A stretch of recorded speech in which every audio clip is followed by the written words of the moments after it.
तो आज आम शाशु बोहू मिसी करूँ कखारु गछर पूजा। हाँ कखारु गछर पूजा कर आज तो आज सटरडे थिला आम आज कखारु गछ को भाविलु कि झुणा देदेव टे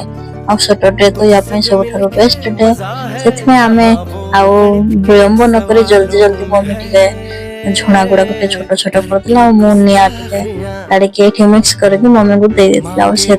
देते गछ चारिपटे झुणा और एमती झुणा देवे ना गछरे पोक लगे ना फिर तार पत्र सब पाची जाव आउ सबुठ बेनिफिट होची कि एमती झुणा देले कहती जे माने जो कखारु फल गुड़ा को भी बहुत माने अधिक धरवार बहुत संभावना अच्छे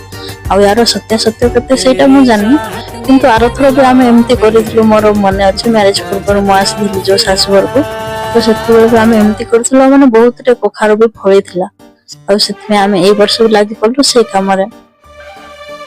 तो आपण मैंने कहतु तो आपण मान पटे भी एमती कखारु गछरे झुणा दिया जाए ना दिया जाए हाँ वीडियो भल लगे like comment share and subscribe करके सियोर जी ओके।